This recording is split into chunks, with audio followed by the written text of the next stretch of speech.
മുഖ്യമന്ത്രി ഉമ്മൻചാണ്ടി ഉള്ള സമയത്ത് അതിനൊരു തറക്കല്ലിട്ടേ ഉള്ളൂ. ഇവരെവിടെ പോയാലും തറക്കല്ലിടും. ഒരു 10 വർഷത്തിനപ്പുറം നമ്മൾ അങ്ങനെയല്ല.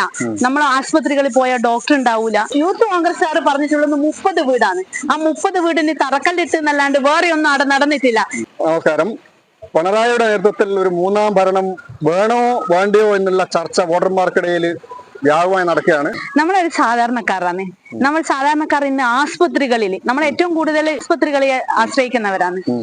അപ്പൊ ആസ്പത്രികളിൽ പോകുന്ന സമയത്ത് ഇന്ന് ഞാനൊരു കൂത്തുറമ്പുകാരിയാണ്. കൂത്തുറമ്പ് ഹോസ്പിറ്റലിൽ ഇന്ന് അന്താരാഷ്ട്ര നിലവാരത്തിലുള്ള പോലെ ഹൈ സ്പെഷ്യാലിറ്റി ഹോസ്പിറ്റൽ പോലെ 12 നില കെട്ടിടങ്ങളുണ്ട്.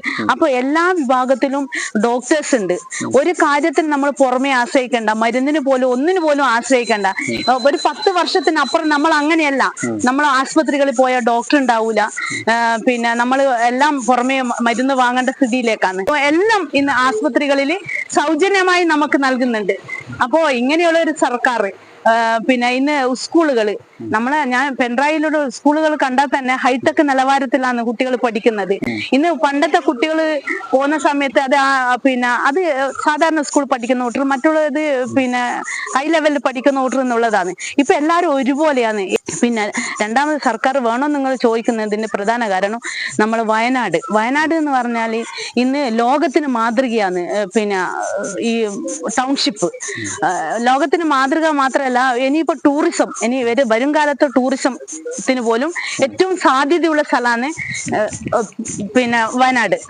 അപ്പൊ ആദ്യത്തെ ടൗൺഷിപ്പിൽ 178 കുടുംബങ്ങൾക്കാണ് വീട് കൊടുത്തിട്ടുള്ളത്. ആടെ തന്നെ കളിസ്ഥലങ്ങളുണ്ട്. ആ ടൗൺഷിപ്പിനകത്ത് എല്ലാ കാര്യങ്ങളും സർക്കാർ ചെയ്തിട്ടുണ്ട്.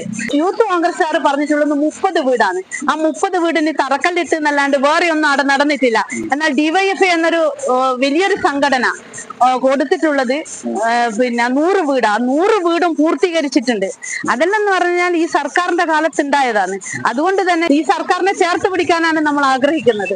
പിന്നെ വിഴിഞ്ഞം തുറമുഖം അന്താരാഷ്ട്ര നിലവാരത്തിലുള്ളതാണ്. വിഴിഞ്ഞം തുറമുഖം ലോകത്തിന് മാതൃക. മുഖ്യമന്ത്രി ഉമ്മൻചാണ്ടി ഉള്ള സമയത്ത് അതിനൊരു തറക്കല്ലിട്ടേ ഉള്ളൂ. ഇവരെവിടെ പോയാലും തറക്കല്ലിടും. പിന്നീട് ഒരു പ്രവർത്തനവും അവിടെ നടത്തിയതായിട്ട് കാണുന്നില്ല. പിന്നെ നമ്മളൊരു പിണറായി സർക്കാരിനെ ചേർത്ത് പിടിക്കുകയല്ലേ വേണ്ടേ. ഇനി വയനാടുള്ള തുരങ്കപാത, ആ തുരങ്കപാത തന്നെ പൂർത്തീകരിക്കണം. ഈ മൂന്നാം ഭരണം വന്നു കഴിഞ്ഞാൽ അത് പൂർത്തീകരണം ആവുള്ളൂ.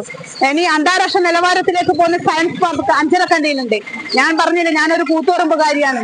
അപ്പൊ ഇതെല്ലാം തുടങ്ങി വെച്ച സർക്കാർ പൂർത്തീകരിക്കേണ്ടെങ്കിൽ തന്നെ മൂന്നാം ഭരണം നമുക്ക് ഒരു അത്യാവശ്യമാണ്. അതിനിടെ UDF മന്ത്രിമാരെ വരെ നിയമിച്ചു എന്നുള്ളതാണ് കാണാൻ പറ്റുന്നത്. കാരണം KC വേണുഗോപാൽ ഒക്കെ പറഞ്ഞിട്ടുണ്ട് മുരളീധരനോട് മന്ത്രിയാവും, ഫൈനാൻസ് ധനകാര്യം കൊടുക്കും. അതിൽ ഇന്നലെ മിനിയാന്ന് VD സതീശൻ പറഞ്ഞിട്ടുണ്ട് PV അൻവർ മന്ത്രിയാകും. അപ്പൊ പ്രഖ്യാപനം നടത്തി കഴിഞ്ഞു.